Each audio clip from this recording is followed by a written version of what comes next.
It's never too late to start to have that curiosity, to want that relationship in your life, to want the relationship with yourself. Just start now. And there's no one ahead of you, and no one, not too much time has passed behind you. Now is that beautiful place that anyone can start and find a lot of enrichment in their lives in the remaining days, years that they have. So start now.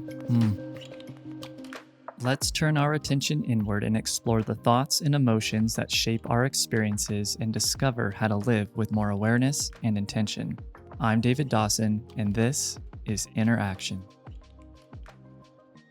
So the rules are: you can't lift your pen off the paper, you can't look at the paper, and you have to draw the person that you see in front of you. And once you're done, that's when you can look at the paper. Yeah, you're going to draw me. We're drawing you. Okay. Yeah, you're going to draw me. Make his picture bigger. We got to make your picture bigger. They can't see you very good. You got a very small picture. Am I bigger now for you? No, but I can see the thing that I'm going to into the view. That's the hard part, So, and the trick though is to draw a little bit larger than you think. Okay. So, because it can get a little smashed, but if you do you, whatever it is that you feel like. So I'm going to do LaRae first. Okay. Let's see. And do we close our eyes? No, you look at him. You just look at me the whole time. Okay. Yep. All right, here we go. Okay, here we go. LaRae, I think you looked at the paper. You're breaking the rules. It's okay. She's a rule breaker. I read it on her face. Let me see. I can't. Oh, anyway. It's all right. That's the great thing. It's all about just. And are we just doing the head? Draw his whole face. My whole face, as much detail as you possibly can. Over the course of a minute. Anything like this before? It's kind of cool. Memorable, right? Yeah. Okay. I gotta get your hair in there, LaRae. Can't lift up the pen up either. Pen off the paper. Yep. I keep looking. Well, you're cheating. You're looking right now. I can't not look. Well, try it. This is a test. This is a test of the emergency broadcast system. See, this is a good icebreaker. I did lift my pen up. Okay. Scott, I just have your shoulder in view, so I'm just gonna, I don't know if I can just draw your shoulder. There we are. There we go. Okay. Oh, man. Perfect. There we go. I'm gonna get your glasses on. Oh, you're this off. This could be hilarious. Can you see me? Can you see my whole face? Oh, I can see. Yeah. I'm gonna try and get the microphone in there. Oh, I'm actually digging this, but I don't know if you guys can see this mess of a picture. There you go. That looks like an abstract painting. Oh yeah, that's exactly what it is. Check it out. I would like to see your pictures of me. Let's see here. That's mine. Oh, here, scoot it over just a little bit. Let me switch this back to the way it was. Picture in okay. Big. You can do this. Full screen. There we go. This one's Ray's. Yeah, mine's the little one on. I cheated. It's the little devil that she cheated on. Yeah. And mine is kind of a Santa Claus Cyclops. One eye. I've had worse. I've had a lot worse drawings. That's too funny. That was fun. Yeah. Yeah, I could not look. I know. There's something to lean into right there. No. we can dive into that in this episode. Well, yeah. That's the whole point. That was funny. Cool. Well, thank you for joining me today, you two. You were actually one of the first people I put on my list to have on the podcast because you two were such an inspiration to me to start a podcast based off of I'm like, man, I really have been enjoying what you guys have been doing. And it was something that just kind of sparked some encouragement in me to try something new. So thank you for that. And that's awesome. Yeah, thank you. Yeah, you're welcome. So I want to start off really quick because I rarely actually introduce my guests. I always forget the introduction because I usually know my guests and I'm like, hey, how's it going? But I do want to make sure that uh, I'm going to remind myself for the very first question that I ask each guest. And so I'm going to, after this little introduction, I want to make sure that I ask the question. And then who wants to go first? LaRae, do you want to go first with the question or do you want to Ladies go before gentlemen, right? Okay, I can go first. Yeah. Okay, great. I have one question before you start. Yeah. Well, was trying to remember when it was that we met. Wasn't it like about a year ago, or was it longer than that? No, longer. It was 2 years ago, 2.5 years man. ago. Oh, wow. I know. Time goes fast. So time flies. It doesn't slow down. Yes. I can tell you that. And your audio is still kind of going in and out at times. Is it? A little bit. Yeah. Okay. Thank you for letting me know. If it goes out even more, just inform me and we'll make sure that I can try and tweak a few things. So let us know when you're like officially starting, because I want to note the time on our recording. He's already started. Yeah, we've been recording this whole time. Okay, because I can, but I want to note on ours what the time is, Scott. That's great. 6:57. So 7 minutes. Okay. Okay. That's about when we'll start. All right. Okay. So Scott and LaRae, thank you very much for joining me today on the Interaction Podcast. And you guys were actually one of the first people that I did want to have on just because of the inspiration that you have been for me in starting something new. And also just the quality of the content that you guys are putting out. It's meant a lot for me to listen to the podcast over the last few years that you guys have been doing. And so I want to make sure to just let any listener that I have know about your podcast and to subscribe and just to get enlightened with your wisdom that you two have. And I'm excited for them to be able to listen in on the insights of life and just the essence that you guys, have in for each other and for the people that are in your lives. And so I'm just excited to start, diving into some questions so people can understand you two a little bit more. Wonderful. That's wonderful. Yeah, we very seldom are the guests, so this will be a lot of fun, David. Oh, good. So we decided that LaRae's going to go first with this first question, and so I'm always eager to ask this because it's something that is quite a vulnerable question, but also bridges a gap between the listener and the person that's being interviewed for just relatability. And so the first question is, how would you describe your current relationship with yourself? My current relationship with myself, it is unfolding. I am at a point in my life where the roles that I have played and the person that I have believed I am has really been one that was developed or groomed or built a lot by my ambition and by the influence of the outside world. And so as I've been unlayering some of those layers about, my conforming to the world, conforming to what I believed was expected of me, direction that I took, choices that I made, that relationship is shifting. So while the roles are not changing, my relationship to each of them are significantly changing. Thank you so much. That's such an important thing too, because I know that as we, get older, it can seem harder to change than we think. And so to have examples of individuals that are being courageous and realizing like, I don't have to continue these same rituals and behaviors, and their willingness to go and try something new is inspiring. So thank you for that. So Scott, your question, same one. I hate to follow her. She did a really good job. It's kind of hard to follow her. Oh no, it's not. Yes. So give me the question one more time. Like current relationship with myself. Yeah. What's your current relationship like? Okay. You know, it's ever changing. Kind of like LaRae said, it's definitely ever changing because there's a concept that I share with people sometimes when we meet with them that I call the infinite onion. And I don't just give the infinite onion scenario to everyone else. I saw it for myself first and realized that, layer upon layer upon layer of just going deeper and deeper and deeper into the knowing of myself is the way that has been. That's the way it's continued to unfold. And, 30 days from today, I'm not the same person I am right now.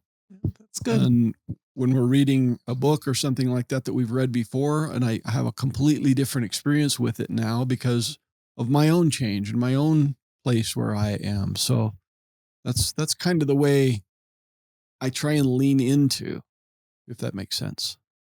No, that makes perfect sense. And that reminds me too of especially in relationships, the person that, you even the person you've been married to, is not the same person the next day that you see them. And so kind of entering any sort of relationship and looking through the eyes of they're not the same person. So I shouldn't be placing so much past history onto them in the current moment allows Yeah. for new possibilities to actually come through and allows for more growth to happen in the relationship. And so that thank you for reminding me of that too. And thanks for your answers, guys. Well, and one of the things you said there in kind of the initial part of the question, that as we get older, it's harder to change. And that's absolutely true as long as we keep telling ourselves that. Yes. Right. Yes. So I love that. Well, yeah, the power of language, right? Yeah. I didn't learn to play music until I was over 50. And now all I do is play music because it feeds my soul. It's one of those things that help me lean into a deeper relationship with myself. So I started that late in life, and anyone can start anything. It doesn't matter what your age is. You can start anytime. And that's one of the things that we really try and share, especially with people that are around our age or even older. It's easy to get stuck in that, holding on, trying to feel safe. But this world needs changers. It needs people who are willing to change, because that's how the world changes, is if we all are willing to make a change within ourselves. And we actually have more time now. Oh, absolutely. I don't have quite as much as you do, but we have much more time to focus on the change, to be committed to it and to see it active every day. It's not like we don't have a lot of distractions, or as much of distractions as, younger people do with their careers and their families and, all the things that they're juggling.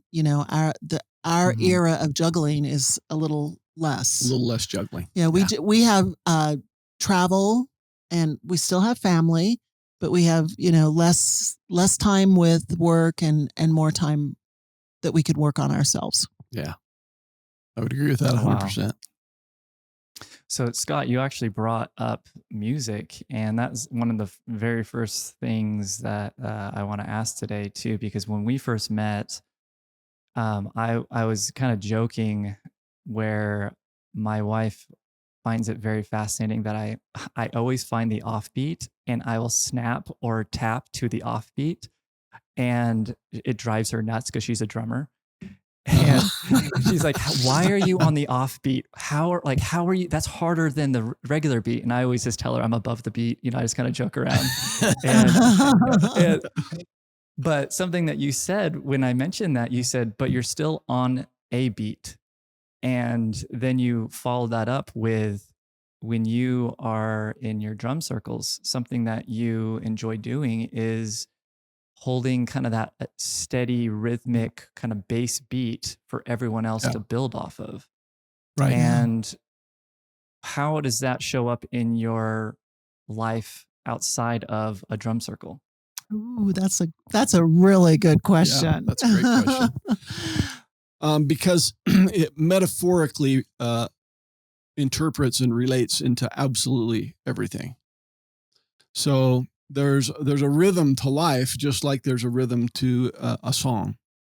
I had an experience not that long ago where I had this and this is just the beginning of this experience for me, but I had this kind of download where I had this realization that I could play music anytime I wanted to play it by first tapping into the rhythm and just getting still, quieting my mind, just going into a place, connecting to the earth, because that's where the rhythm's coming from.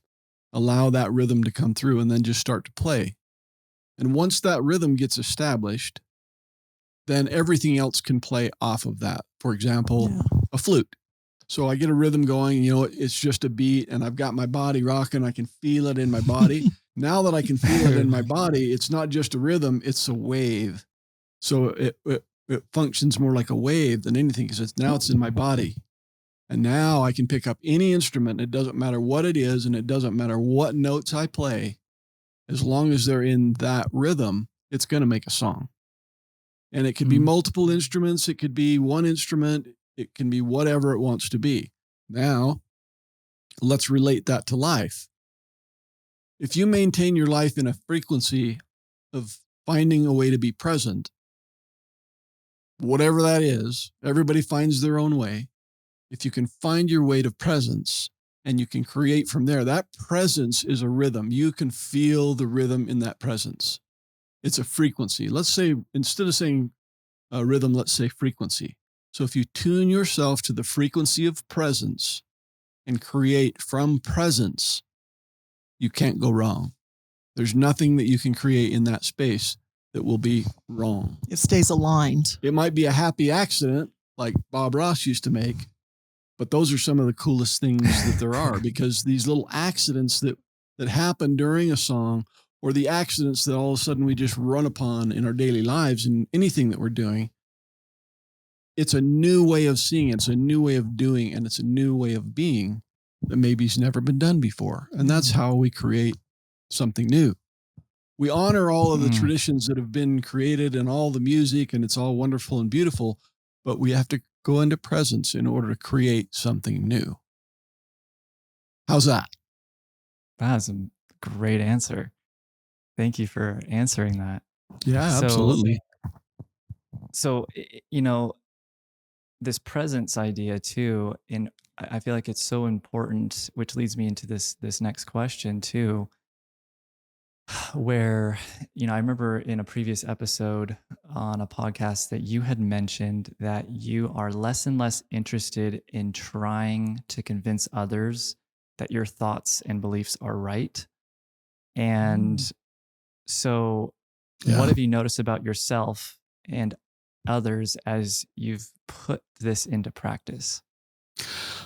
Well, we've talked about this a few times, and we've mentioned it on the podcast, but I wanted to let go of this need to be right. And when I first told Ray this, she was like, well, you don't seem like you're trying to be right. And I said, well, I understand. It's not necessarily an outward thing that I project onto others and, try and tell them they're wrong, but it's this interior monologue going on with myself inside of me. It's like someone says something that I either don't agree with, or I have, empirical evidence in my brain somewhere that tells me that what they're saying is not right. The earth's not flat, or whatever it is. That I just let go of this. I'm trying in the process of letting go of this need to be right. And the reason is I really felt that it was necessary for me, because I don't ever want to feel like I'm a superior person to anyone. I want to be in a place where I can allow myself to be vulnerable, because in allowing myself to be vulnerable, that gives permission for other people to be vulnerable too. And so when we're having conversations with others, if I'm in a place where I can be vulnerable, and that doesn't mean that I'm sharing great details about trauma and, all that stuff. I'm just talking about being vulnerable in things that maybe I've struggled with, in speaking in a general sense. That is, that's the secret sauce when it comes to group therapy, AA, all of those things that people participate in with a group, because we're supporting each other and we realize we're not alone in whatever struggle it is that we're going through. So I found myself in this place where I was feeling within myself over my lifetime of not feeling superior, but feeling like I knew that I was right about some things. And then one day I said to myself, why is that so damn important? Why does that even matter?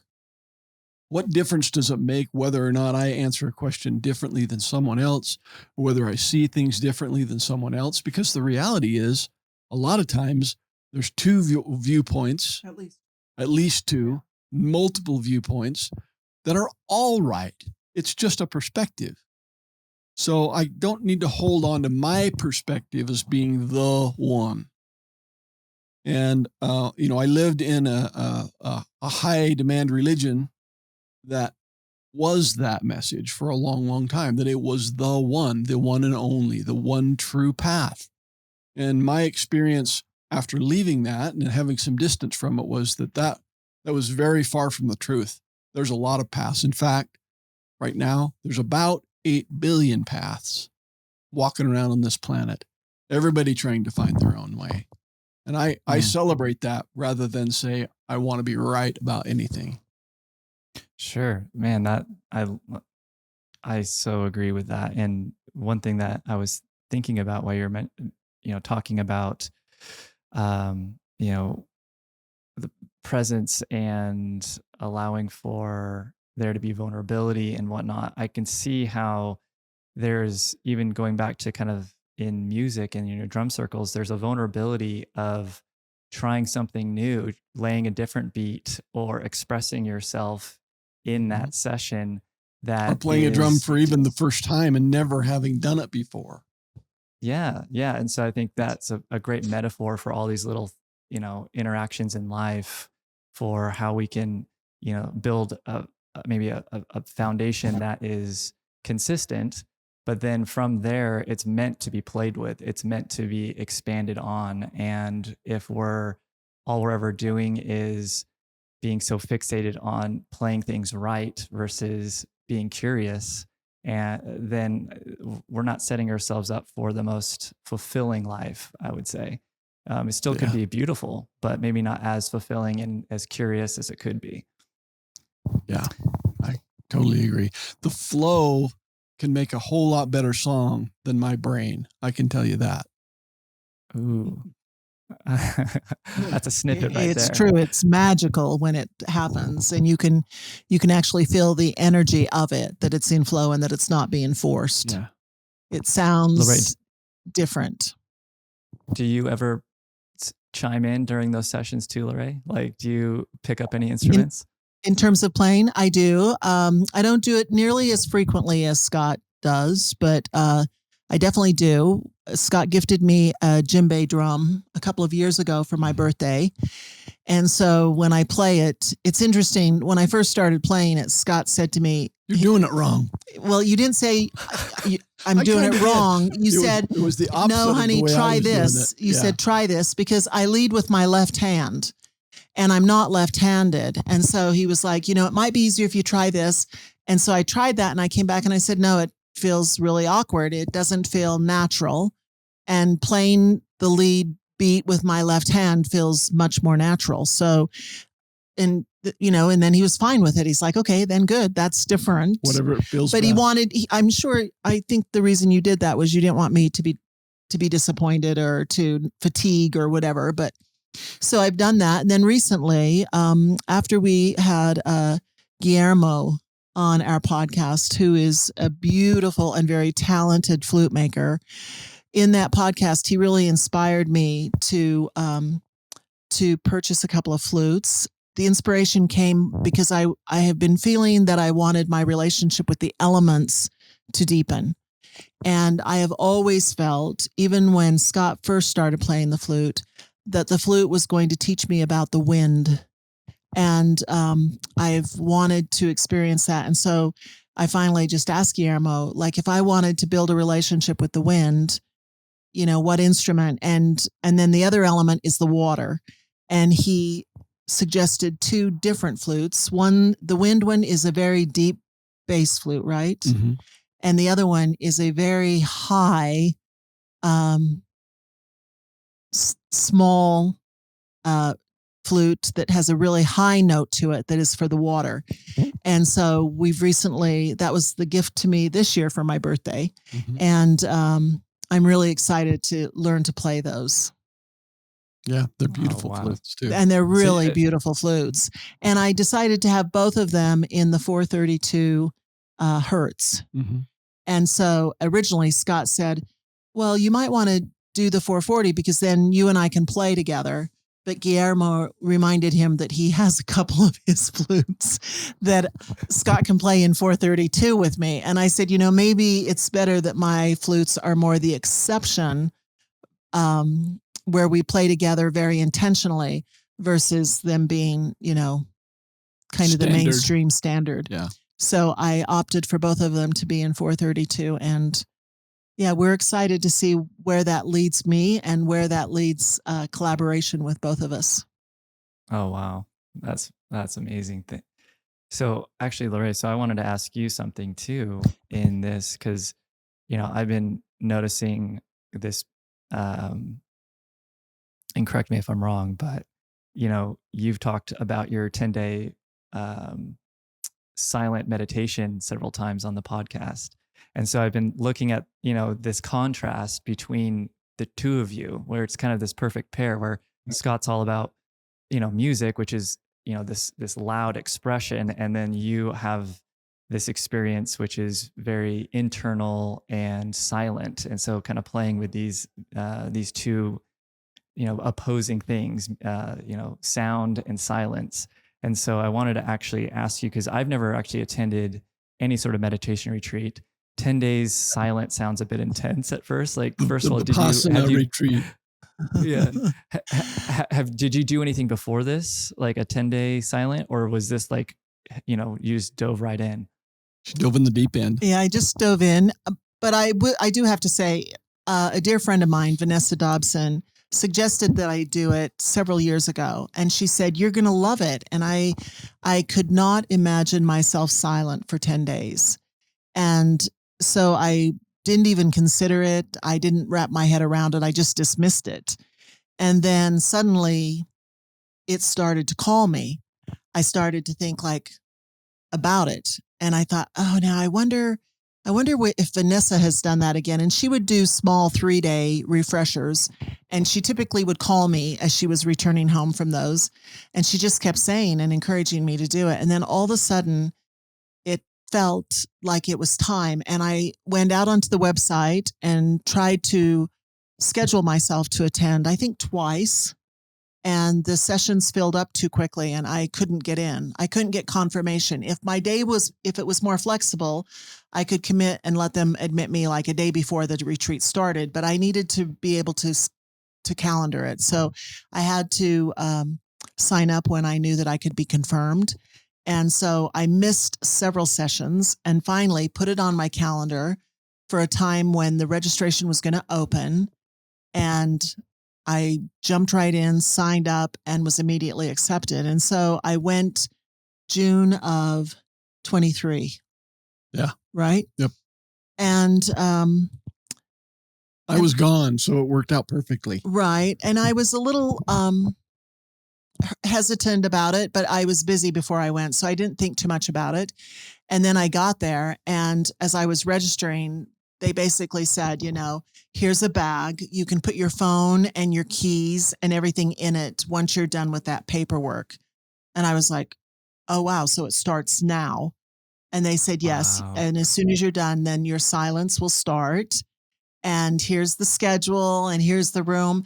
And you may speak to your roommate just to coordinate when you're going to shower, like the logistics of rooming together. But after that, you enter what is called noble silence, and you'll just be silent until the last day, which was going to be 10 days. And I remember thinking as I'm signing that paperwork, am I really ready for this? And probably the first couple of hours were the hardest because my mind just was racing. And I walked through the parking lot. My mind just needed information fed to it. Like I couldn't be silent. And then finally, I started to realize that silence wasn't something about what I was doing. It wasn't something I was prohibiting myself from. It was more the container. I was entering a silent container because everyone else was silent too. So it would have been much harder if everyone could speak and I had vowed to be silent. But given that everyone else was silent, it was more an attribute of the container and less about a restriction on myself. And after that, then it became more the discipline of meditation. And the meditation was a very specific practice that we were learning. And it took 2 or 3 days they did a deep dive into that practice. And everyone was having their own experience with it. And then after that, we meditated about 10 hours a day. And we would start at 4 in the morning. We would get up at 4 and be in the meditation hall by like 4:30. And then lights out, we're out at 9:30. And the only time you weren't meditating was when you were eating. And they actually had these hours that they called them the hour of determination. And along with meditating, you then also sat in whatever way you wanted to sit. They didn't restrict you to sit in a specific way. But once you determined your posture, you stayed there for an hour. It was called the hour of determination. And you were not to scratch your nose, if something were crawling on you, you had an itch. You just really disciplined yourself to not only be silent, but also you didn't move. And those were some of the most powerful hours that I had. I had really powerful moments. I think the thing that really fostered me going was Scott had been talking to me a lot about being present. And I kept asking him like how to get there and what to do. And, music is a way that he goes there. And it wasn't any specific like steps, like here's the 3 steps and you'll be to presence, or the 5 steps, or he just said, you have to clear your mind and you have to just be present with whatever is right now. And it was really hard. I had too many distractions. That kind of advice isn't all that helpful. But it just comes from how well it. It's just hard to tell someone else how to find it because everyone is so unique and different. Right. And it also points to the fact that it's much easier for you to find it now. You've developed a practice. Doing it. Yeah, right. I've developed a practice, but I, within myself, really felt strongly that was going to be something that was going to be for you. Yeah. At the same time, when I felt pretty daunted by it. I don't know, I'm sure that I could go in and do it, but I wasn't feeling definitely a draw to go do it. I'm able to access that in my own way. That doesn't mean there aren't more. I'm not trying to be right. So I think, her experience in it, when she came back and was telling me about it, it was amazing to listen to her because I realized she had the experience, which is what only thing that you can do is have your own experience of it to be able to see it. And then you can't unsee. Well, and I also found that, when I came home, I was like, okay, the only way I can now go to presence is by using this specific meditation technique. And I found that I didn't have to do that. So it was just a path to get me there. But now that I know where there is, I can sit in a chair in my living room next to the fireplace and close my eyes and be there in just a few minutes. And so it's really? Wow. I didn't have to continue. Not that the practice isn't a beautiful practice. And I encourage everyone who does it, if they find that the practice works for them, then continue to do it. But I found that I didn't have to continue that, the discipline of meditation that I was taught to continue going there. And the other way you found it, remember? Stitching. Oh, right. So yeah, I did find that I returned to a hobby that I had many years ago when I was a young girl. And when I was first an executive and I traveled a lot, I used to do this a lot in my hotel rooms. And it was just as I stitch. Some people call it cross stitch, others call it handiwork. But when I'm working with my hands creating, I can fall into that and it's a rhythm as well. I can hear the needle going in through the linen and coming out, and that rhythm can put me in a very deep meditative and moment of presence too. Hmm. So how would you describe like that? What was the hour of present hour of what was The hour of Our determination. hour of determination? What was the most difficult thing for you in that hour of determination? And then what came of it? If you don't mind sharing one aspect, if Yeah, no, that's you fine. don't mind. The very first one, I experienced an extremely painful feeling in my hip, and I didn't want to move, and I didn't want to not be successful at sitting for an hour, and so I was noticing my breath and trying to move through it, and the pain just kept getting stronger and stronger, and my breaths were getting more shallow as and I kept thinking, how long has it been? Like, how long has it been? And I finally had to become very determined to stop thinking about it, even though I was having this excruciating pain in my hip. And then the next thing I know, I kind of lost, and I told Scott, it's not like I lost consciousness or anything, but I did lose my tethering to being in the room. It felt like I was suspended above where I was sitting, and the pain was gone. And I described it that it felt like two hula hoops were spinning around me, and I was completely pain free. And I could just breathe easily. And it was almost like a dreamy state. And I just was suspended there. And then all of a sudden they rang the bell, and and I was back in my reality. And I was very concerned about it because I was nervous that if I did the determination, the hour again, it would come back. And so you can speak to the teachers, but only for 2 minutes at a time, once a day. And so I scheduled time to speak with the teacher, and I went and told her about it. And she just smiled at me and told me that, the relationship was one with my body, and that it was teaching me something, and I needed to lean in deeper to that. And the pain did come back every time we did the hour of determination. It was never as harsh as it was that first experience, and I wasn't suspended again. I was able to just breathe through it and experience the pain and ask the pain what it was. And because she told me, I had asked her, I said, is it something specific in my hip? And she said, no, it isn't. It's something in your body and in your mind. It's just coming through that part of your body. But that doesn't mean that it's, that something traumatic happened to that hip or that your hip is weak. So I just talked to it, and I then experienced memories. I experienced really touching moments in my life. And as I experienced those and felt them, at times I would cry.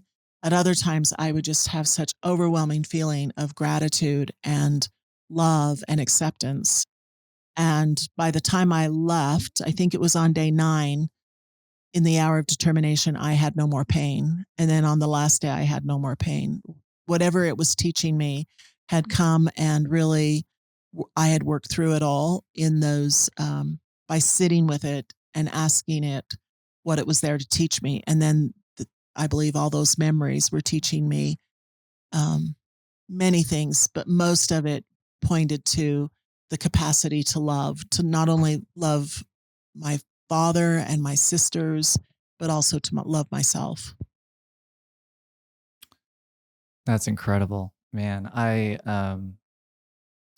actually my second podcast interview was with a gentleman named Jonathan, and he does something called body memory recall. And so he works with myofascial release, and that, his whole thing is like our bodies are these incredibly intelligent vessels that we hold memories and, energy in different parts. And so often we don't realize what we're holding on to, or what's, creating possible pain or ailments in our lives, and we often will go to a doctor and they have no idea what's going on, and Right. people have Right. surgeries and stuff like that. And really, it's in many ways it's there to kind of teach them something, and often the idea of being curious and relaxing enough around it, and almost having a tenderness, with this thing that can be so, you want to brace yourself against. And so, so that just is amazing that you had that experience and could use that as such a great teacher. Yeah, and I love what you said about curious, because I do think if we can become curious about it versus hold it in any sort of perception that we had either when the memory was present and happened, or the way we've, attached and held the memory.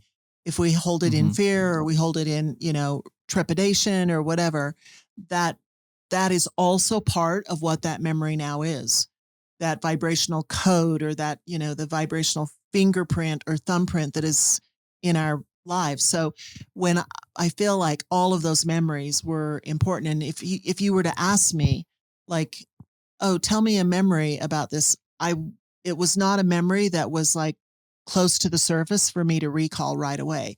They were very specific memories that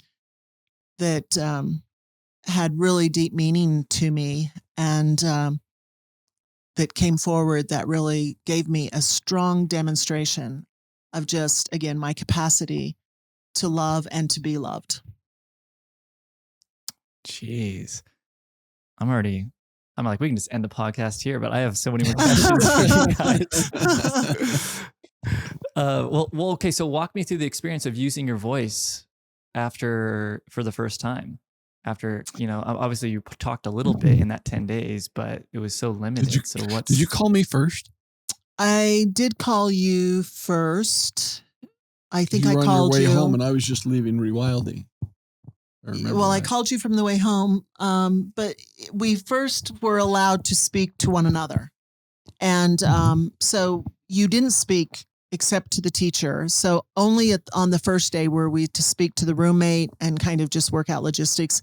I then didn't speak to my roommate the rest of the time. She was a very petite, older um, Tibetan woman. And so afterwards, when it was lifted, we had lunch together, and the men and women came together before the men and women were separated. So there were about 52 of us there, and there were, which I remember so distinctly, there were 22 women and the rest were men. So there were actually more men than women, which I was very surprised by. Huh. Yeah, that is surprising.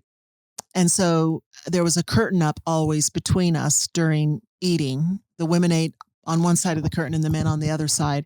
And so at this point now the curtain was down and people could intermingle and tell each other their names and ask, where they were from. And here you've gone through this really amazing 10 days.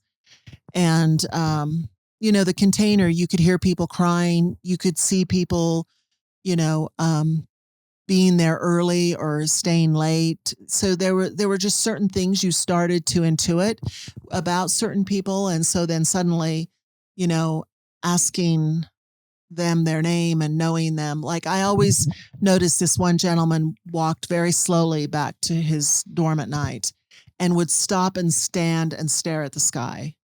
And I was really eager to just ask him who he was. And he was a young man who had come from Mexico. And so, and I loved the shawl that he put around himself, and kind of asked him where he got his shawl. And of course it came from Oaxaca. And so it was, there were things like that you had perceived about each other, but that was, it was a big celebration. So it felt very celebratory, to use my voice. And then getting in the car and calling Scott, telling him that I was leaving, and that I was on my way to see my father. At the time, my father was pretty sick, and so I was on my way to see him. And then Scott said, "Well, when you get home tonight, let's do the podcast while it's fresh on your mind." And so when I got home that night is the night that we recorded the podcast about my experience at Vipassana. Do you have any intention on going back or doing a 3-day?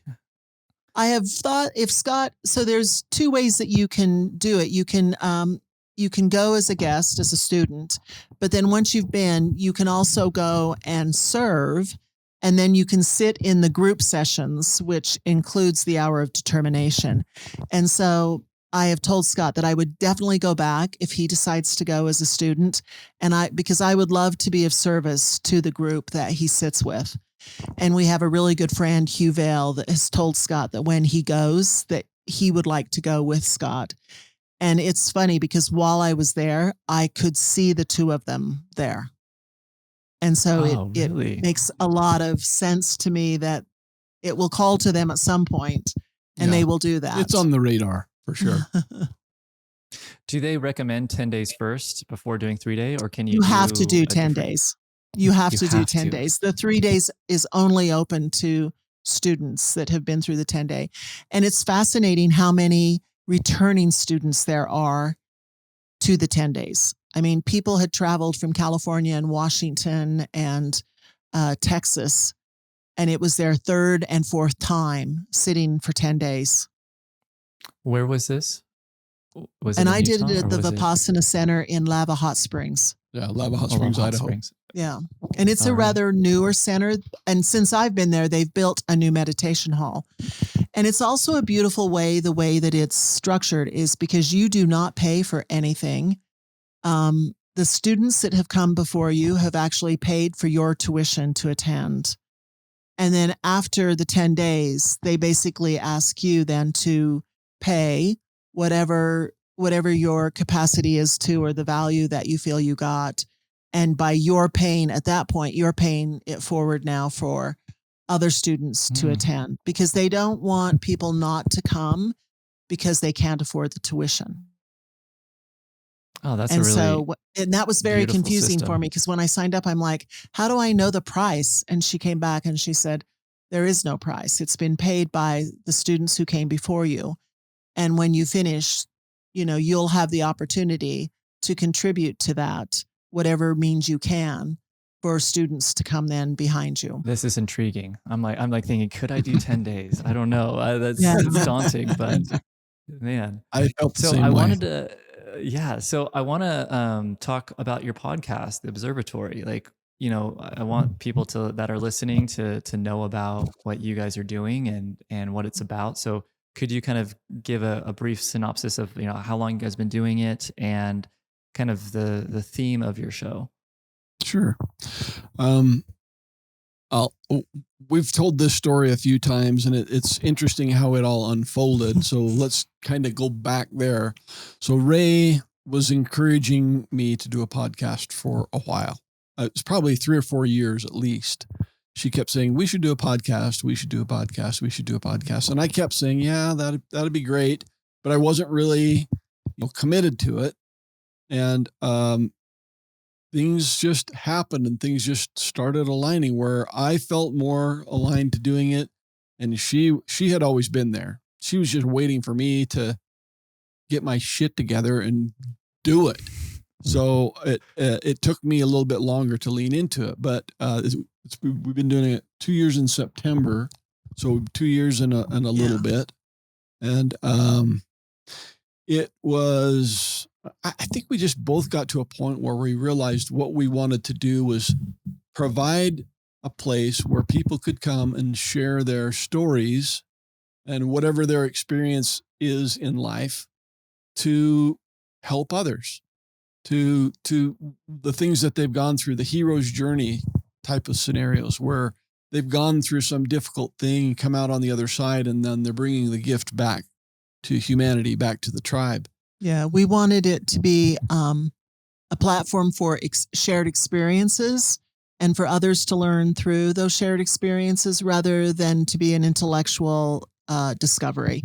Because there's a lot of wonderful podcasts that share a lot of knowledge and intellectual, science and information. And that didn't really speak to either one of us, but we love stories. And we wanted it to be the stories of people that others could relate to and could see and hear themselves in each other's stories. And so so we embarked on that, and we actually hired a podcast company to help us go through, because we didn't want to start the venture if we didn't feel that there would be an audience. And so they went through and did a lot of research and tested several things to see what topics and messages would resonate. And they also, we paid for them to help us determine the demographics of a potential audience. Will it be men? Will it be women? What are the ages? Where do they live? All of those kind of things. And we were really excited because they came back to us and they were very surprised. And they said, "You're not going to believe this, but you both have given the topics, both men and women. In fact, it leans a little bit more to men than it does to women. Well, it was the topics and our age. And our age." And he said, you will actually have a very large audience that will range from late 20s to late 60s. And they said that's the broadest range that they had ever seen, given the topics. Wow. And then once we finished that, we then embarked on determining a name. And they tested several names. And Scott, the Infinite Onion was one name. Mm-hmm. And then, and I can't remember, but they tested several names. And then when we got together to go over the research, Scott said, at the end of the day, it's going to be about you observing you, being you. And they looked at us and they said, "We think that's it. Then we should call it the Observatory." Yeah. And so, and we all just felt how right that felt. And then my nephew is extremely talented. He's actually our podcast producer now. He was part of that team that guided us through that process. And now he does all the production by himself and with his team that he's created. And he actually came up with the logo design and it's beautiful. Kind of the imagery.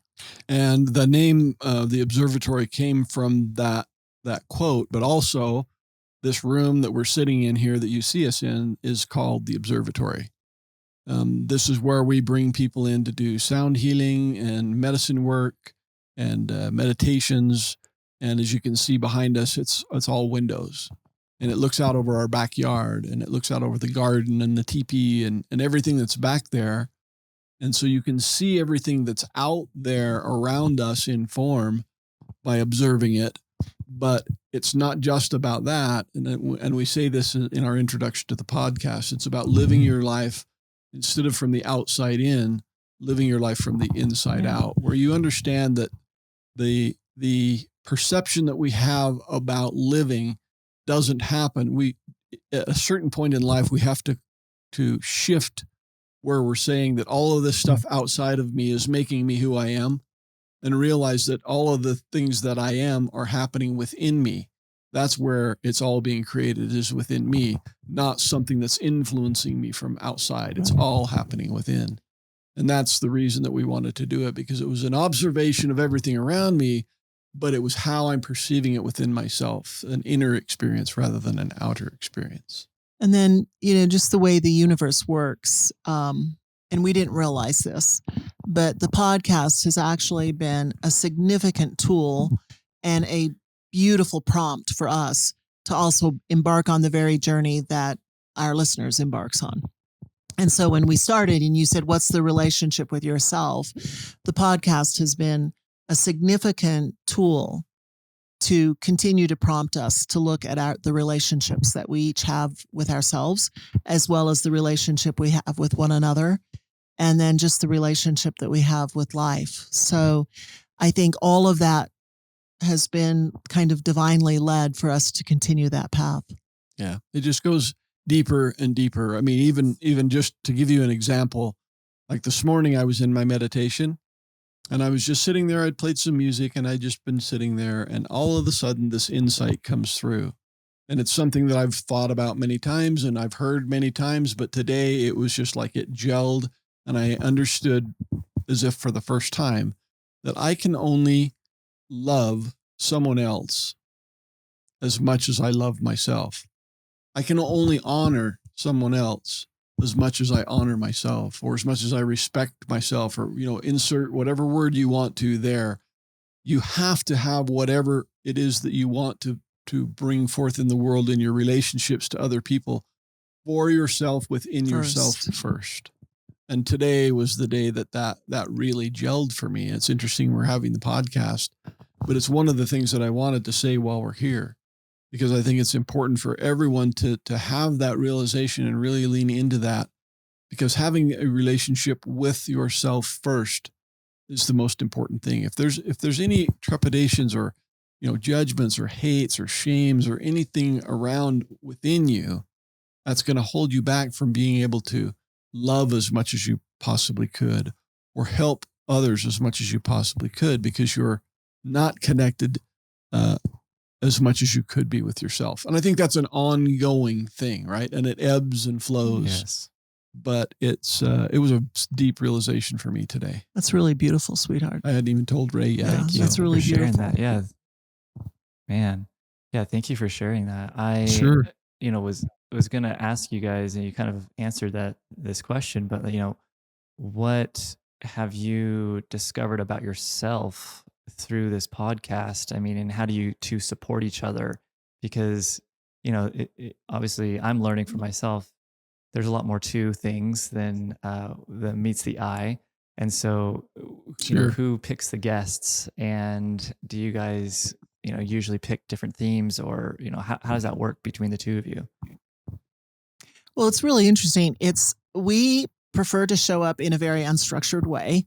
So kudos to our producer who helps us stay on track, who reminds us that we have to have a new podcast every week. And, and it does drop on Thursdays and things like that. So we don't do structure. We don't decide themes. We do feel that there are certain people that should be guests when we meet them. And sometimes we don't have a list, and then suddenly it'll come to us and we'll have like 7 people on the list. And then there are people that we find that, we'd really like to have that conversation. We don't know them very well, but let's ask them. And so it comes in a variety of ways, and it kind of comes when we need it. So all flow. It's totally flow. I mean, I wish that it sounded more prescribed, but it's actually all very much in flow. Yeah. And like just before we left for the Galapagos Islands, I was telling Scott, we're going to be gone for several weeks. We should be thinking about who's to be on the podcast. And within just 2 or 3 days after I said that, there were 2 or 3 people that came to mind. We reached out. They all said yes. We recorded the podcasts and we were done. And it was that easy. Well, and then when we were in the Galapagos, we met a couple of people on the cruise that we were on, and it was like, we've got to have these people on. So those have dropped now. And we did that kind of spontaneously using our phone, Scott's phone, and we've never done that before. We've always traveled with our podcast machine, but we didn't do that to the islands. So we've just found that listening is the way to go, and that we don't worry too much about, is this a message that will reach a lot of people? Do people have already a follower, a following? We just allow it to unfold. And I think because of that, we're always very honored and somewhat surprised when we meet people and they randomly tell us how much they love listening to the podcast. And they'll come up to us and say, "Are you guys the ones that do the Observatory podcast?" Like we had that happen in Hawaii. That was and amazing. we were like, "We are." And they're like, "Oh, we love your podcast." And I mean, to me, that's just validation that we're doing it right, because it's working and it works for us. We don't fatigue from it. We love the conversations, and it just flows with our lives. So it's perfect. Yeah. Because I think if it became hard and challenging, it wouldn't be as much fun as what we're having. Yeah, I agree. Fun. That's what it's all about. Mm-hmm. Well, yeah, and I appreciate that too, because again, I think when Scott, you had mentioned this to me too about the podcast when I've called you guys, probably 7, probably 8 months ago, and you had mentioned that you guys are just kind of in this flow state. You're not placing much expectation on how it needs to look or be, versus a lot of times we can get so ahead of ourselves and be so rigid on like, well, if it doesn't look this way, then what's the point of even trying, or we put such stipulations on it that it actually might stifle the ability for it to really unfold in a much bigger way, possibly Absolutely. than before. Yeah. And so Well- has that been difficult for you guys to kind of continue this flow state as things have been progressing over the years? I think there's been two things that we realized. We know what we're good at, and we've made sure that then we've built a team around us. So like I said, my nephew, who's the producer, is just extremely talented. And so he does all the production work. He has a team of people that do the editing and all the shareable information. And then I have a niece that we've hired that has started doing social media for us, because in the beginning, we didn't have a dedicated social media account for the podcast. We didn't feel it was necessary. We thought, let's not bite off more than we can chew. And, we kind of post when we want to. And a lot of times the only thing I'm posting on my social media is the podcast. So the frequency is not there. So she does now a great job, and she's on platforms that we don't really know and understand, which is helping us reach newer audiences. She posts on like TikTok and Instagram and YouTube. And so, those aren't platforms. We do well to post on platforms that we like and we're involved in because of other interests that we have, like Scott with his drum circles, or me with other entrepreneurs that I'm staying in touch with. So it's worked great by building a team around us. And then we stay with what we do well, and that is having the conversations. Yeah. And then the team supports us, and we really love that. Yeah, that's important for me to hear, because right now I'm a one-man band and I'm like trying to bite off so much, Yeah, as we well as understand. like have a, and it's just like, ooh, man. So yeah, if anyone listening wants to reach out to me and help me out, let me know. But no, it's really important to surround yourself with people that love what they do, and kind of it enriches everyone's life, versus trying to, that's something I'm learning how to be better at, is delegating and trusting that other people have talents that are, worth getting to know and understand, and let them flourish in their realm. And there's more than enough room for everyone to grow, versus thinking like, oh, I got to keep everything under wraps. And so this is helpful for me too. So thank you for that. Yeah. Absolutely. Because it does, you don't know who and what will breathe life into it. So, like I said, there's things that we're not as good at, and we definitely want to reach a younger audience. And so having varying ages and perspectives on the team really supports us being relevant. And, we know that our view is limited to our experience. So, having those other aspects it just becomes broader and more collaborative. So what's next for you guys with the podcast? Do you guys have any other plans, or are you guys feeling like you're in a really good stride right now and just want to keep doing what you're currently doing? Well, I think we have some people that we've reached out to already, and others that we still want to reach out to be on our podcast. Some mentors that I've worked with in the past, I'd like to get on. And just some people that we know. We're not really interested in going down the road of having the most famous people on, or people that have agendas where they're trying to make money at what they're doing. Not that there's anything wrong with that. It's not an issue, but we feel like for things to stay in alignment for us, we want to keep, just as we just said, in this flow state. As things show up, people just tend to show. It's interesting how all of a sudden someone will show up in our lives, and it's like, wow, this is the message that I've been wanting to hear for a long time. Right. There was a guy that I met recently at a workshop that I did with some friends, and he had this concept of something that was a total different way of looking at a concept that I had an understanding of, using completely different words, completely different way of seeing it, but it was pointing at the same thing. And that's one of the things that we've started to see is there's a lot of messages going on out there about consciousness and how we're interacting with consciousness, how the mind works, how all of this stuff is it's ancient knowledge. This has been handed down through eons of time, the centuries, through all cultures and all religions. Joseph Campbell is one of the guys that I've read a lot of, and one of the guys that I respect so much because he's done the footwork to have a deeper understanding of the myths that exist everywhere. And we want to just keep leaning into those messages like the one that this guy had that was the same as the one I had, but it's all pointing to the same thing. Right. And we want to find those things that are all pointing to the same thing, but they're different ways of getting there. There's not one way. That's the message. There's not one way. There's 8 billion ways.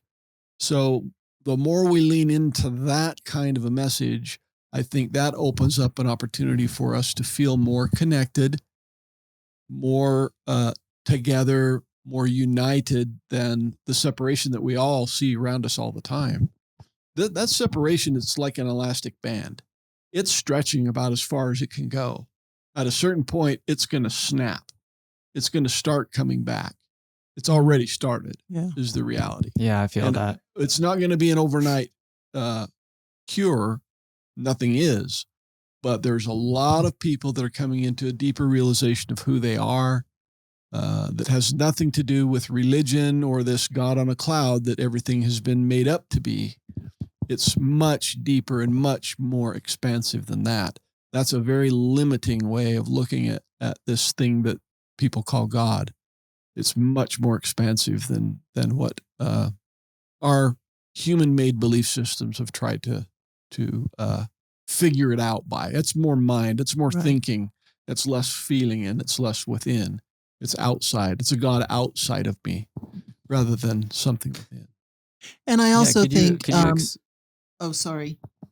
Oh, I was going to say, could you expand on that, Scott? Or LaRae, if you're going to expand on that, because no, go ahead. Something I think would be really fascinating to hear, kind of your perspective on that, especially being in the demographic that where we live in Utah.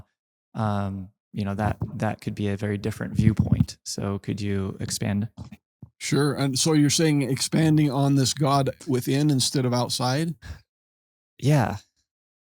Well, I mean, here in Utah, where we all live, there's a one specific belief system, which is Mormonism, which is the one that people are mostly a part of here. But I don't want to single them out as the one that purports it, because all religion wants to be right, which I don't want to be right. That's one of the things I wanted to let go of, is my need to be right. So our belief systems that have been created from thinking, that have been created from our mind to help us to try and achieve some goal outside of ourselves for some lifetime afterward and some heaven afterward. What if we were to shift that thinking or that way of seeing things into heaven's right here, right now? Heaven is here, and hell is also here. And I'm the one that gets to decide where I want to live.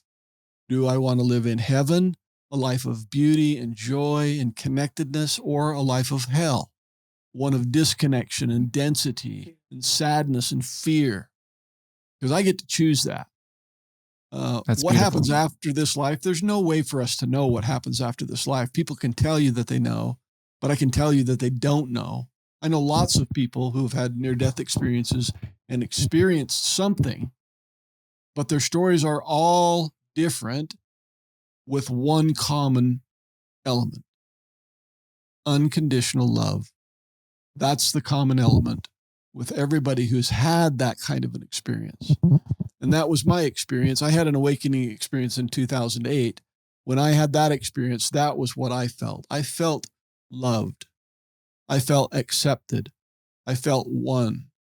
And I wasn't a worthy person according to what my religious upbringing had been. In fact, I was probably in a place most disconnected from that. I was in a place where I was questioning if God really existed. And I don't believe in God, at least not the God that I was taught about, that man on a cloud, that personage that's somewhere else. That God is in here. It's within me, and it's within you and all of us. The experience of consciousness that we get to have is the experience of being in a space where the influence of that source, that universal mind, the great mind, the great creator, the one who is everything, is not separate from you. You're part of that. You're a drop of water from the ocean. You are also the ocean.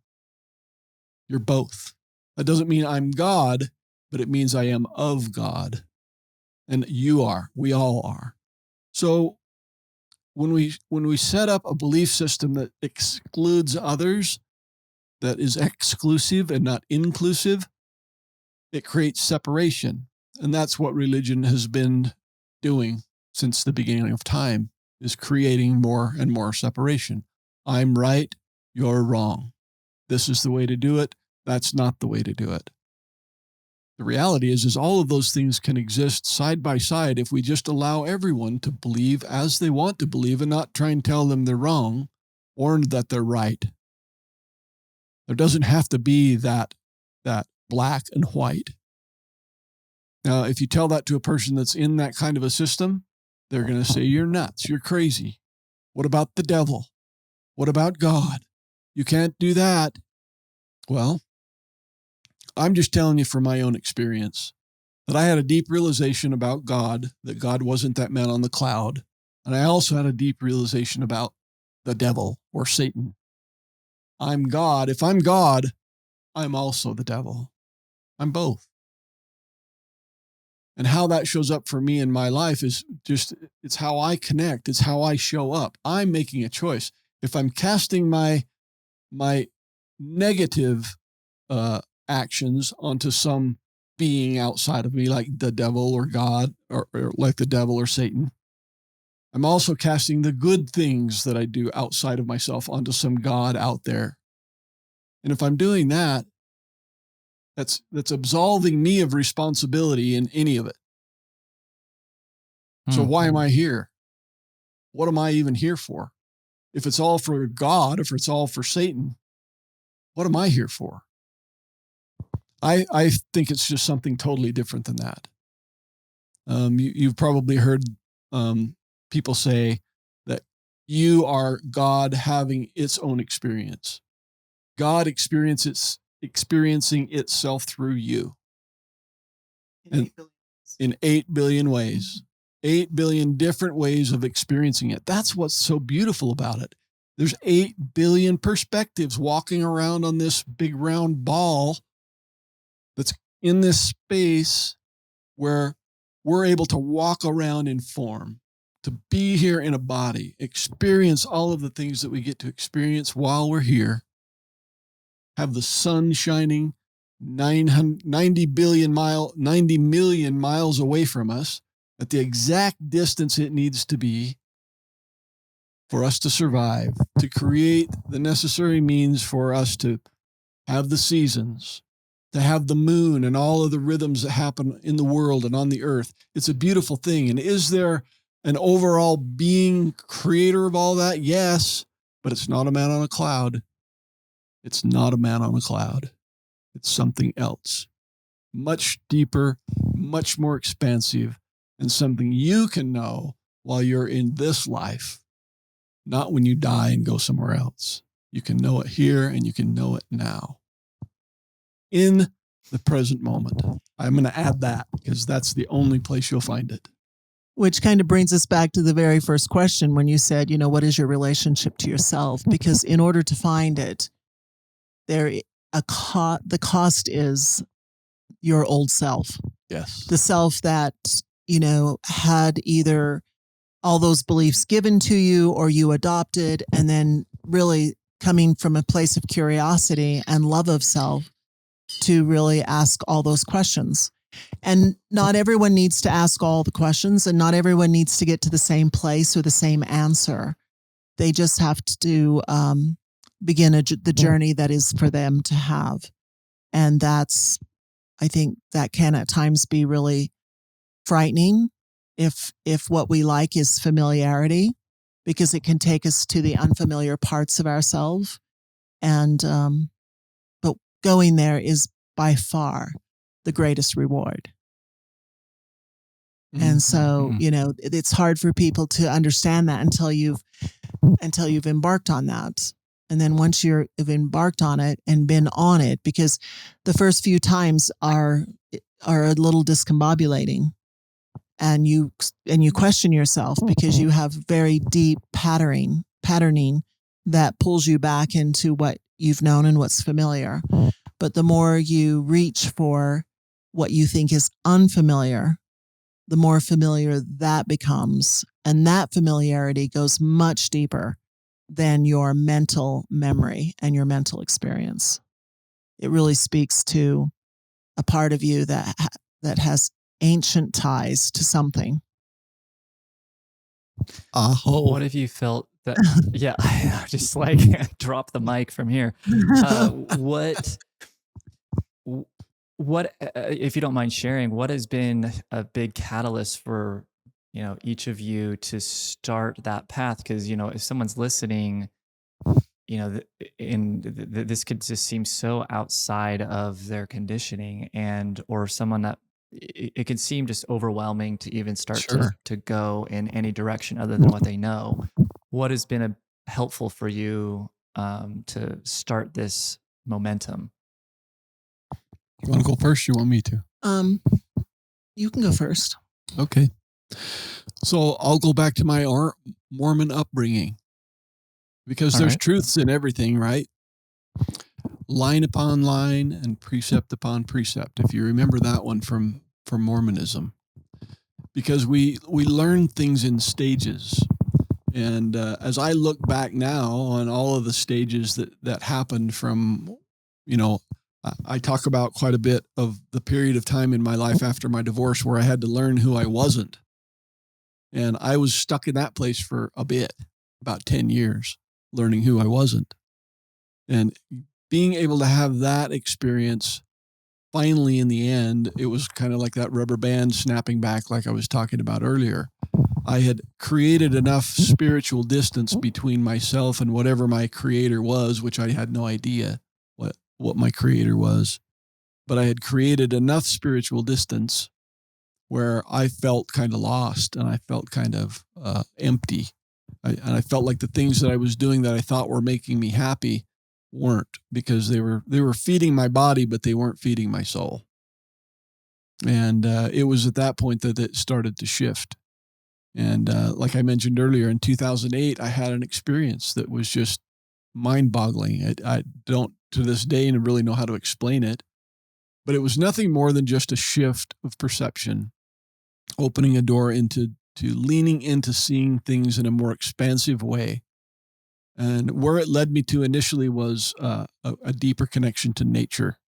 I went out into nature and I started to observe nature around me. I watched every sunset and I watched every sunrise, and I saw that with awe and wonder how beautiful this world was that I was living in. And as I continued to do that, it led to other things. It led to an inward journey within myself, and more of an acceptance within myself, where I could say, yeah, maybe I can be in a relationship again. Maybe I could get married again. So I never would have even thought that for those first 10 years. And after a couple of years, I finally got to the point where I felt like I could. And that's when Ray came into my life. And that's when we started walking this journey together.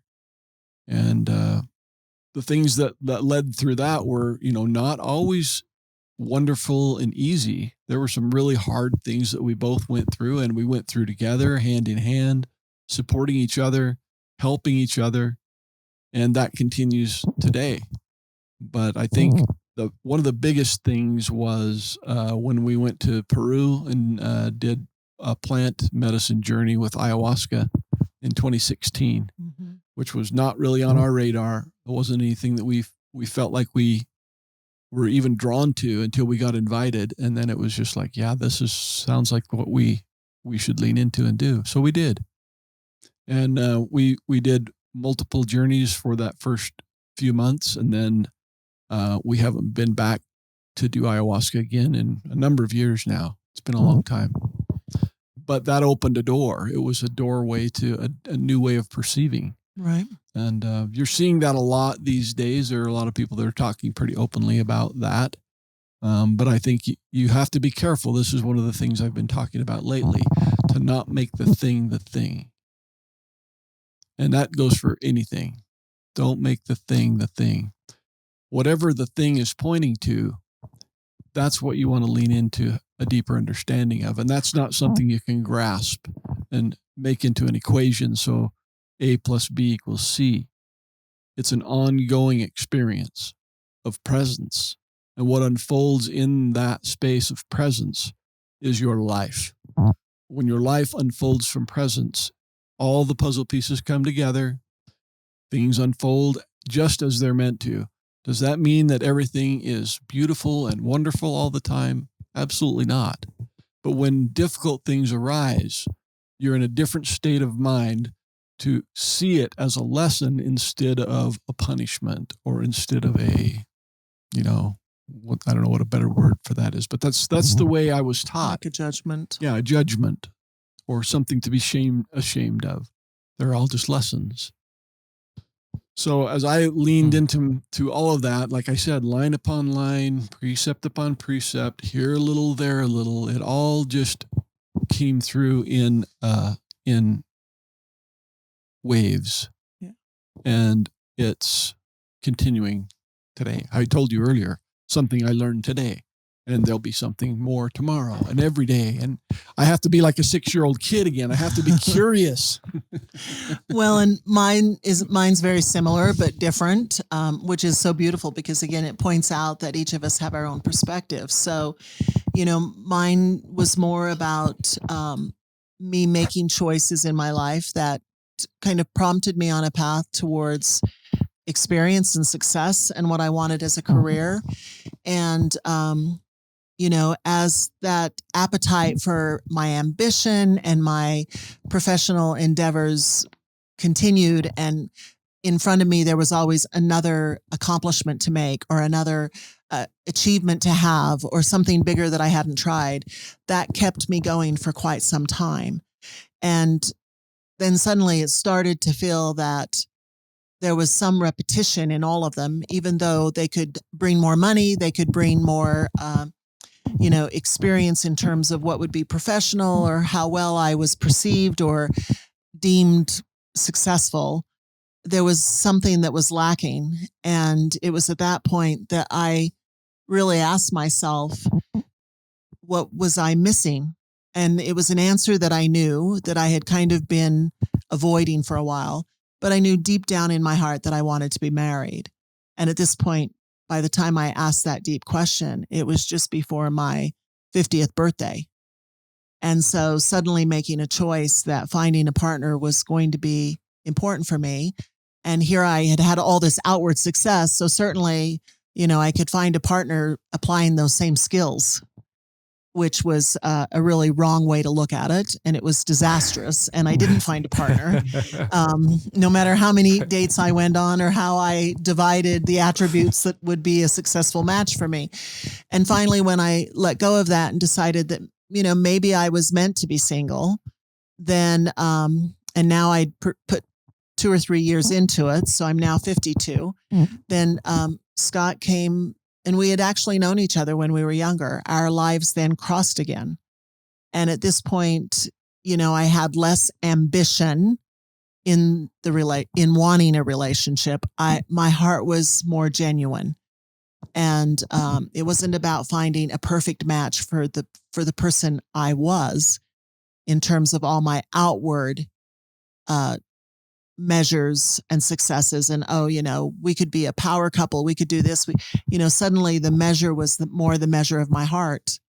And it was like, is this someone that's going to make me laugh, and am I going to want to wake up every day and be glad that we're sharing this life together? And so that then changed, and we came together, and we got married just before my 54th birthday.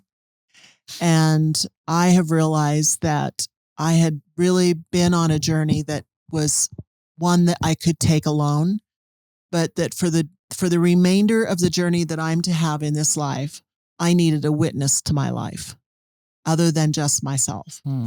And that witness needed to not only love me, but also love me so much that they would hold a mirror for me to see the blind spots of things that I had to work on. And those were much more internal than they were outside, because I could look to the outside and, like I said, the success, the accomplishments, they could stand up with anyone else's, but it was more the reflection that I saw in the mirror that only I could see. Not even him holding the mirror could he see the reflection, but he has gently held the mirror for me in times when I've needed to see a deep reflection of myself and to work on that relationship with myself that is much more internal than anything anyone would know on the outside. And that is the part that I was missing, that I needed to have for the remainder of my earth school. It was an element of school that I couldn't get to by myself. And that I am just really grateful that I found the partner that I have, that we have a similar ambition to discover the more deeper spiritual, meaningful roots of why we're here and what existence is all about and what it is for others. And that curiosity, like I said, it's wove through this whole conversation, is what we thrive on now. And it's also what sustains us, and so it's really changed our paradigm about life and living. And in so many ways, we've shared some of those with you today, but there are many, many deeper ones that kind of just hold us in awe. And we look at each other like, can you believe that we're here? Like that we're having this moment. Mm-hmm. And this moment can be on the front steps, or it can be in the Galapagos Islands, or it can be after watching a movie. There's no specific place that you go to that moment can show up. It's just that you are receptive to allow that moment and to let it land in your hand, and then hold that together and say, what can we learn from this? And that's really amazing and beautiful. And anyone who wants to start that journey, it's as simple as that. And it's also as hard as that, because it is much more about being present and with yourself than it is about, the top 5 goals to have for 2025, or, the right person or the right bank account or the right house or the right community or the right partner. All of those things don't matter. Mm-mm. Yeah. So, and I got to say that she has been all of that for me. She's been the encourager for me. That's why we're doing the podcast. It's why I play the flute. She was encouraging. I've been the wind. She's been the wind. She's been the wind in the flute the whole time. I've been the wind, the song, The Wind Beneath Your Wings. I've just been the wind that pushed you. She has been. It's so encouraging. And it's something that I needed. I needed encouragement. I had some issues with self-esteem and using my voice and speaking and talking, and that all, at a certain point, I stopped doing that. I obviously now I'm not afraid to speak my mind and say what I think and what I feel, because I think it's important that we do that. I do want to tell you just a quick story about Ray and I, because this came to mind when she was talking. This is when I really knew that I was really happy that I hadn't asked her to marry me yet. We were still dating, but we were actually on a cruise in the Mexican Riviera. And we were in Cabo. And it was interesting. We were on this ship, and we'd get up early in the morning. We're kind of early risers, and we get up early in the morning and we go out on the deck and watch the sunrise every day. And it was the greatest time. I don't know if you've ever been on a cruise, but if you go out early in the morning, there's no one out there. Everyone's partied all night long. So they're all just sleeping, resting, recovering. And the only person we saw was the person who was out cleaning the chairs, the deck, cleaning and the deck, and cleaning the chairs. But I remember this one specific morning we went out, and the sunrises on the ocean are pretty amazing. And this was in January, and so we got up this one morning, and I mean the sky the entire sky was totally lit up. It was like, I've got some pictures of it, but the pictures don't do it justice. But the entire sky was just lit up in all of these colors. It was like nothing that I've seen a lot of sunsets, but it really, truly was just one of those that was very special. Yeah, the sunrise. The sunrise. Yeah. And I looked at her and she looked at me, and we both had tears running down our faces. Oh, wow. And it was at that moment when I really knew that this was the person I wanted to spend the rest of my life with. If there's somebody out there that wants to be in my life, and I want to be in her life, where we can enjoy that kind of a moment together, and just there was without no any words, yeah. no words necessary, and just that was what I was looking for. And we've had so many, many more experiences like that since then, including the trip we just returned to, like she mentioned, from the Galapagos Islands. It was like being in the Garden of Eden without anything being green because it's the dry season. But the animals had no fear. We could walk up to any animal we wanted to. It'd be close to them, and there was no fear. We were cautious not to bother them, but they didn't care. They just didn't care. It was like being in a place that I'd never been before, because usually when I show up in nature, unless I'm really quiet and still, immediately everything scatters and is gone. But this was different than that. So, for us to be able to connect deeper within ourselves, nature has been that reflector to both of us. Right. And in that sunrise that morning. And music. Yeah. We both experienced that. Both nature and music have been big reflectors. For sure. Mirrors.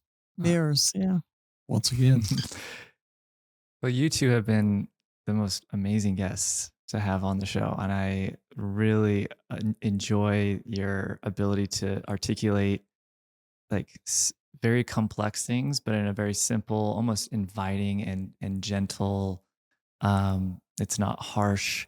And so to me, that's what is needed more and more, is rather than this ability of trying to prove your point, is just like, this is where I'm at. This has been my experience. And there's a beauty of almost this grounding essence that you two have, of just, not trying to impress anyone, and just being like, hey, this is what we find to be beautiful and has been inspiring for us. And to me, that comes through so much in your podcast, and talking to you guys today, and listening to your stories and sharing your experiences. So thank you so much for taking time today and sharing your message and all your wisdom. Thank you, David. This has been fun. It has. This has been something that our podcast producer has told us that we should welcome more frequently, as being guests on other podcasts. So thank you so much for the invitation. Yes, it's been delightful. Yeah. Oh, absolutely. And I just wanted to, kind of end on this question. What is one thing that you hope someone listening would be an important message from your perspective that we've discussed today, that they could take away? Go ahead. Honey. Oh, I know immediately what mine would be. And that is that it's never too late, that now is the moment that is here. And so start now. It's never too late to start to have that curiosity, to want that relationship in your life, to want the relationship with yourself. Just start now. And there's no one ahead of you, and no one, not too much time has passed behind you. Now is that beautiful place that anyone can start and find a lot of enrichment in their lives in the remaining days, years that they have. So start now. Start now. I love that message. And I would say a similar thing. And one of the things I would like to say would be to people who might consider themselves to be older or aging, or, boomers, or whatever word we use that we want to use to describe that, is don't hold so tightly to the things that you think are true. Yeah. Allow there to be curiosity. Allow there to be wonder. Remember what it was like when you were a kid and you were able to go out and just explore and explore, because the truth of who you are is sitting out there waiting for you to find. If you don't feel like you know it, I promise you, it seeks you just like you're seeking it, as Rumi says. What seeks you, what you seek seeks you. So that's what we're here for in this school, this earth school, as Ray said, to have the experiences, but to, at a certain point in time, let go of all the learning, let go of all the history, let go of all the trauma, and just lean into your own divinity and who you really are. It's waiting for you, I promise. And it's an ever unfolding, infinite onion. Well, I think that's the perfect way to end today's discussion and episode. Is it the best way to reach you guys is just through your podcast, the Observatory? Yeah, the podcast is called The Observatory, and then we're both on social media, just under our names. I'm listed on Instagram as Scott David Wright, and then Ray is under LaRae Wright. Right. LaRae_Wright, I think. LaRae Wright. We can be found. And the podcast has an Instagram page, which is The Observatory Pod. Right? Right. The Observatory Pod. And you can find us through that. So it's really I'll be sure easy to link to find everything us for you guys. Yeah. Yeah, we can send you Well, the great. links and We make can send you sure. links. Yeah, for sure. Okay. Cool. Well, thank you so much again. You two have been so amazing, and I really look forward to listening to this over and over again, just because there's so many nuggets of wisdom, and to me, it just makes me smile and hopeful. Versus other messages can seem very restrictive and deplete you of oxygen, and this one's really increased my ability to just kind of be excited and to reinvigorate the curiosity back into my lens of things, because it can be very daunting to if all we're ever doing is consuming information that is usually fear-based. And so this has been very just much needed for me, especially. So thank Beautiful. you. Yeah, that's wonderful. Awesome. Thank you so much for having us. Okay. Yes, thank you, David. Yeah, you're welcome.